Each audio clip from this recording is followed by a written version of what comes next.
కూటమి ప్రభుత్వం అధికారంలోకి వచ్చిన తర్వాత అమరావతి రాజధాని ప్రాంత ప్రజానీకానికి మరి ముఖ్యంగా రాజధాని పునర్నిర్మాణ పనులపై కొత్త ఆశలు చిగురించాయని చెప్పాలి.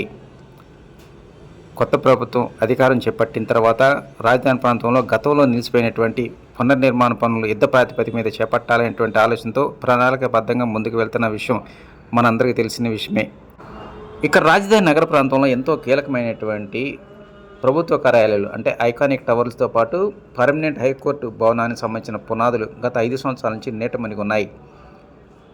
కూటమి ప్రభుత్వం వచ్చిన తర్వాత పర్మనెంట్ భవనాలు నిర్మించాలనేటువంటి ఆలోచనతో నీట మునిగినటువంటి ఆ భవనాలకు సంబంధించిన నాణ్యతను పరీక్షించడానికి గత ఆగస్టు 3వ తేదీన చెన్నై, హైదరాబాద్ సంబంధించినటువంటి ఐఐటి నిపుణుల బృందం పరిశీలన చేసింది.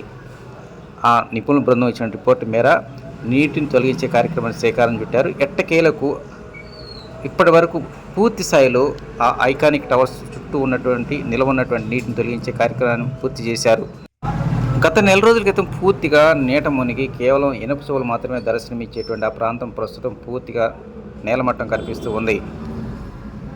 అమరావతి డెవలప్మెంట్ కార్పొరేషన్ అదేవిధంగా సిఆర్డీ అధికారులు ఇప్పటికే 29 గ్రామాల్లో 40 పునర్నిర్మాణ పనులకు సంబంధించి టెండర్లు పిలుపునిచ్చింది. ఈ టెండర్ల ప్రక్రియ పూర్తయిన తర్వాత ఫిబ్రవరి 2వ వారం నుంచి పనులు ప్రారంభిస్తామని పురపాలక శాఖ మంత్రి పి నారాయణ ఇప్పటికే ప్రకటించారు.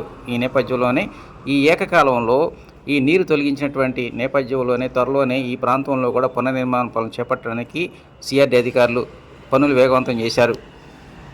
పర్మనెంట్ సచివాలయము అదేవిధంగా హైకోర్టుతో పాటు హెచ్ఓడి కార్యాలయాలకు సంబంధించిన నిర్మాణ పనులు చేపట్టనున్నారు. అదేవిధంగా వాటికి అనుబంధంగా ప్రక్కనే మౌలిక సదుపాయాలైనటువంటి రోడ్లు, డ్రైనేజీ, విద్యుత్ శక్తికి సంబంధించిన అన్ని పనులు ఏకకాలం పూర్తి చేయడానికి సిఆర్డీ అధికారులు రంగం సిద్ధం చేశారు. ఫిబ్రవరి 2వ వారం నుంచి ఈ పనులు చేపట్టడానికి ఇప్పటికే యుద్ధ ప్రాతిపదికన ఓ ప్రణాళికబద్ధంగా ముందుకు వెళ్తూ ఉన్నారు. అన్ని రకాల నిర్మాణ పనులు ఫిబ్రవరి 2వ వారం నుంచి మొదలు పెడతామనేటువంటి రాష్ట్ర ప్రభుత్వం ప్రకటనతో ఈ ప్రాంత ప్రజానీకం, ఉద్యోగస్తులు, వ్యాపారస్తులు సర్వత్రా ఉత్కంఠతో ఎదురు చూస్తూ ఉన్నారు. నిర్మాణ పనులు కనుక మొదలైనట్టయితే గతంలో లాగానే ఈ ప్రాంతం పూర్తిగా సందడి వాతావరణం నెలకొనే అవకాశాలు, అదేవిధంగా వ్యాపార అభివృద్ధి చెందే అవకాశాలు ఎక్కువగా ఉన్నాయని వ్యాపారస్తులు భావిస్తూ ఉన్నారు.